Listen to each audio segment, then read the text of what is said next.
ಎಲ್ಲರಿಗೂ ನಮಸ್ಕಾರ. ನಾನು ನಿಮ್ಮ ನವೀನ್ ಪಾಟೀಲ್. ಎಲ್ಲರಿಗೂ ಬೆಳಕಿನ ಹಬ್ಬ ದೀಪಾವಳಿಯ ಶುಭಾಶಯಗಳನ್ನು ಹೇಳಲು ಇಷ್ಟಪಡ್ತೇನೆ.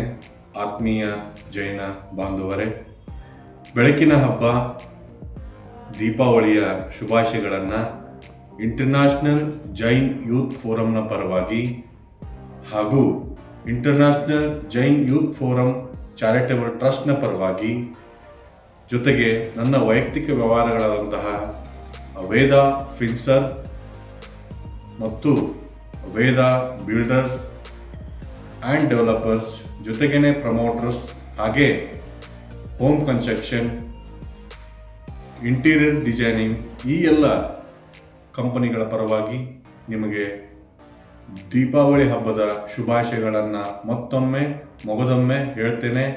ಈ ವರ್ಷ ಲಕ್ಷ್ಮೀ ದೇವಿಯ ಕೃಪಾಶೀರ್ವಾದ ನಿಮ್ಮ ಮೇಲಿರಲಿ. ಎಲ್ಲರ ಜೀವನದಲ್ಲಿ ನೆಮ್ಮದಿ ಆ ದೇವತೆ ತರಲಿ ಅಂತ, ಜೊತೆಗೇನೆ ನಮ್ಮ ಎಲ್ಲ ಜೈನ ಧರ್ಮೀಯರಿಗೆ ಈ ಒಂದು ಹಬ್ಬ ಕರ್ನಾಟಕ ಪರಂಪರೆಗಳಲ್ಲಿ ಬಹುಮುಖ್ಯ ಪಾತ್ರ ವಹಿಸುತ್ತೆ. ಹೇಗೆ ಯುಗಾದಿಯಲ್ಲಿ ನಾವು ಸಂಭ್ರಮಾಚರಣೆಯಲ್ಲಿ ಮಾಡ್ತೇವೆ, ಹಾಗೆ ದೀಪಾವಳಿಯು ಕೂಡ ತಮ್ಮೆಲ್ಲರ ಜೀವನದಲ್ಲಿ ಒಂದು ಹೊಸ ಬೆಳಕನ್ನು ತರಲಿ ಅನ್ನುವಂಥ ಭಾವನೆಯನ್ನು ಈ ಸಂದರ್ಭದಲ್ಲಿ ವ್ಯಕ್ತಪಡಿಸ್ತಾ ಎಲ್ಲರಿಗೂ ನಮಸ್ಕಾರ.